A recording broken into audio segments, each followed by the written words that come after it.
What's up, this is Stephen Bloodworth, and this is my review of Minds of Terror, directed by Mark Adams, and released on DVD by SOV Horror.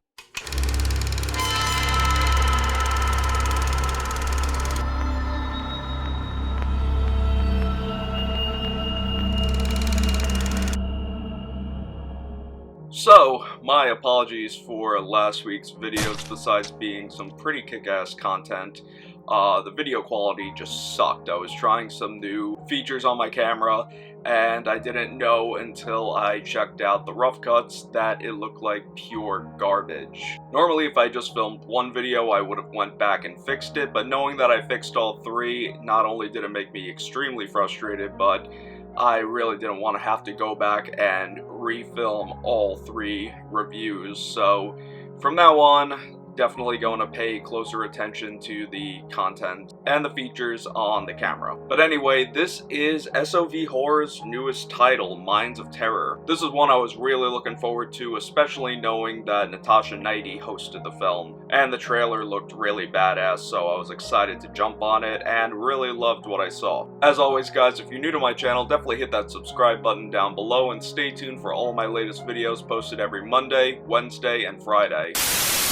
So this starts off as your generic, stereotypical horror films with a group of college kids who break down in the middle of nowhere. The film was shot in the early 2000s, so there's no iPhones or 5G, so they're pretty much stranded. They walk down the road and it looks like an old abandoned welcome center to my eyes, but it actually turns out to be an old abandoned psychiatric facility. They play their luck, knock on the door, nobody answers, and then a few minutes later somebody actually opens the door. The guy inside's a nut bar, but he actually lets them in and invites them to stay the night. One girl and her brother are actually doing a story for the school newspaper and decide, since they're there, to do a story on ghosts, convinced that this psychiatric facility is haunted. They go on a tour of the place, and one of their friends reveals some creepy history behind the place.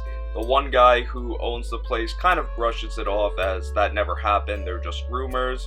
But as the film goes on, we can tell that these are definitely no rumors. As the night grows, weird things begin starting to happen in this facility, and everyone's mind starts playing tricks on them to the weirdest degrees possible, and for that I'm going to stop talking there because there is a lot more to discuss with this film, a lot that, one, I cannot comprehend, two, I don't want to spoil anything, so now let's get into my overall thoughts on Minds of Terror.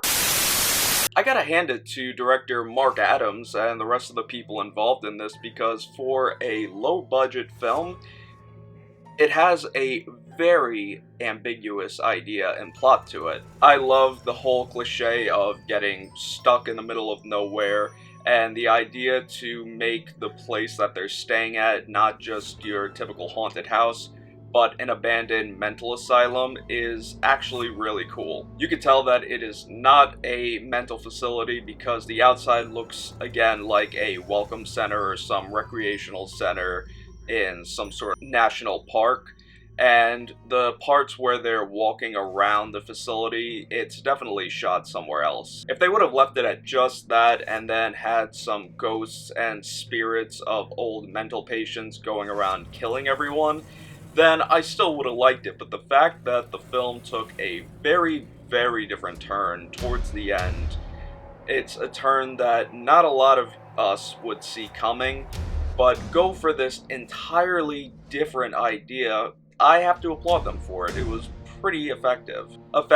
But it goes on for very, very long. It feels almost as if they were trying to shoot two movies with the amount of scenes that they did. I'm not saying it's a bad thing, but at the same time, it would have been interesting to have it maybe cut down a little bit, or maybe just split the two into two different movies. I don't know, that's just me talking. A little on the confusing side, your mind might run away at some times, but overall, again, pretty entertaining. The characters are also pretty good. The people that are trapped in this asylum, they're all pretty funny. The guy that's living at the facility, Jeffrey Van Dorn, is a complete psychopath and one weird motherfucker. Again, this is meant to be a horror film to play with your mind, so there's not a lot of blood and gore in it. There is some blood and gore, which is pretty cool, shot on video style blood, but that's pretty much all the blood you see in this. There are also some really cool shots of the mental patients, which are pretty frightening. Overall, this is a fun one. This is one that I could see a lot of shot-on-video horror fans really liking. And of course, with this being hosted by Natasha Knighty, she is awesome and as seductive as ever. For a rating, I'm definitely going to give Minds of Terror a definite would recommend. The DVD is loaded with special features including Natasha Knighty host segments, cast interviews, Joe Estevez interview,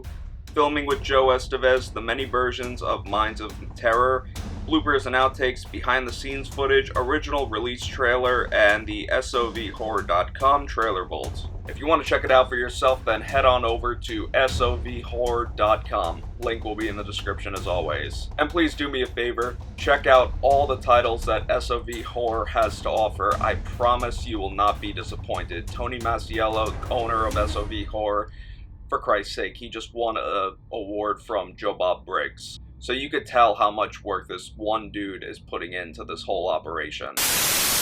So that's going to do it for today, guys. Thank you so much for coming by and checking out this review. If you're new to my channel, definitely hit that subscribe button down below and stay tuned for all of my latest videos posted every Monday, Wednesday, and Friday. And also make sure to follow me on social media, Facebook, Twitter, Instagram, to stay posted on what I'm doing behind the scenes of making these videos. Before you click off this video, don't forget to hit it with a thumbs up.